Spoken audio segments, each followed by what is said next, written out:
Yeah, so that FA Cup tie at Wembley, the semi-final, went to extra time, penalties, and all the rest of it. But Scott, apart from the row about the VAR and the offside, what will Coventry can take away tremendous pride from their endeavour and their skill.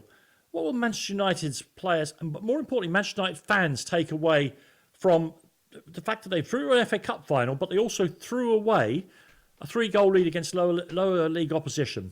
Yeah, I don't think I've ever quite seen a team get through to an FA Cup final and be so embarrassed about it. You know, to be 3-0 up, and I wasn't able to watch it live, so I watched it in full today, and it's unbelievable how in control United were.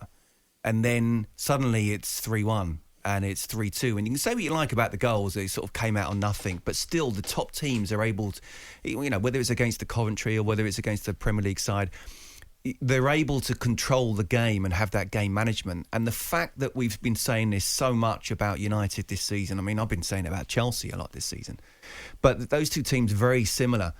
The only positive thing you can take out of it is that they are in the final, and yet they're in the final against Manchester City, who I don't know anyone, and I include myself in talking to United fans that I've spoken to, that believe they can go on and win. And if anything, it could be really embarrassing for them again in the scoreline. So I think they're just in such a bad place right now, where I've always kind of tried to support Erik ten Hag and say that, look, these players, the culture, these seeing all these managers off, it can't keep happening. But I just don't see anything this season. If last season and this season were reversed, you'd almost say, I can see massive improvement here, and you give them another year without a doubt.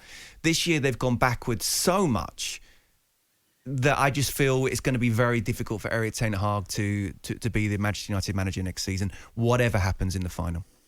Yeah, I mean, I'll come to you in a second, Darren. I'll do this so to save you two having to do it.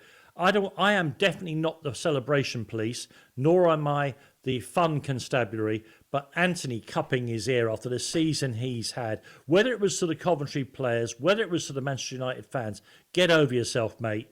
That is not a moment for you to be celebrating and giving the big one, because you are part of the problem, not part of the solution. Might change. It won't change, will it? We know now. But just don't be doing that. Darren, we now have the extraordinarily difficult. Sir Jim Ratcliffe has barely been, and well done for running the marathon. That goes to everybody, including our ex-colleague here at talkSPORT, John Cadigan, who dragged his carcass around the full course. Jim Ratcliffe has got this really difficult thing coming down the line now, hasn't he? You could see on Cup Final Day the Manchester United players going to one end of the stadium with the FA Cup to celebrate with their fans, and the Manchester United manager going the other direction towards the car park to pick up his P45 and wave goodbye. You could do. I think the decision's already been taken. I don't think he'll be Manchester United manager next season. If you look at the top of Manchester United, a whole host of people have already been replaced.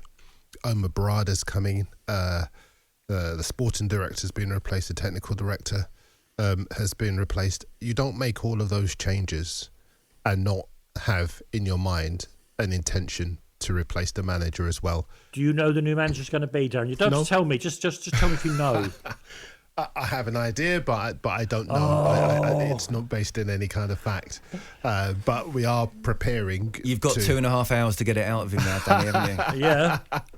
It is amazing fun with Liverpool also looking for a manager.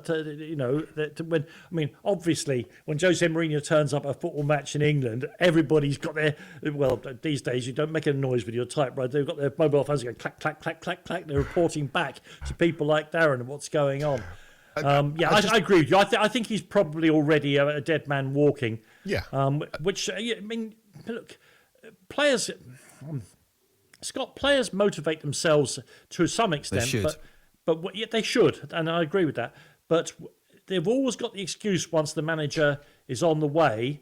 They've always got the excuse, to come off their performance by 2 or 3%. But United are going to have to, because this will all be going on in the background now. People like me speculating about this. Come the cup final, I mean, that's what they've got left to play for. They could make the European places, but the cup final's their obvious route. they're just going to have to try and organise themselves as a team. I don't know who the leaders are in that dressing room, but they're going to have to break the habit of players knocking off a little bit when the manager is on his way. Yeah, look, I do think, I mean, there shouldn't be a difference, but when you play Coventry and when you play Manchester City, I get the feeling, and that's part of the problem with the player culture that there is at Manchester United. It's almost as if we're playing Coventry, we don't have to quite put it in. You sort of saw certain players not tracking back in the way that they should have done, but I think they will for Manchester City. I saw them sort of play tactics against City recently where it was basically a 4-6-0, wasn't it? Or, it was sort of two central midfielders playing further forward because it's all about the press. They nicked the goal early on. And even, I think my memory serves me right, it was 1-0 at half-time to United, but Erling Haaland missed that great chance. And I thought, you know what? Still going to be a very comfortable win for City, and it was in the end. And it depends on it's down to City, because I just think still that United are so fragmented with where they are, that there's still no pattern of play under Ten Hag. But it's very difficult to get a pattern of play when your players, are not doing what you're asking them to do. You look at Pep's side, look at Klopp's side, and they're all working really hard. These are world-class players with no ego, or they've got an ego, but they're willing to put that to one side for the good of this team. And this United team are nowhere near the level of standard of playing of those two teams I've just mentioned. You can chuck in Arsenal in there as well, and yet still think they're better. I really feel for Ten Hag, but I do think, as Darren said, the hierarchy of new ones have come in, and I think they're going to want their own man, and I think they're going to give him time, because money has been spent at United. The problem has been the choice of recruitment. So now they're all in this together. It's going to take another 2 or 3 years, but I do think they're going to go forward a lot more so with Jim Ratcliffe coming in. On AM, on DAB, via the talkSPORT app and on your smart speaker. talkSPORT.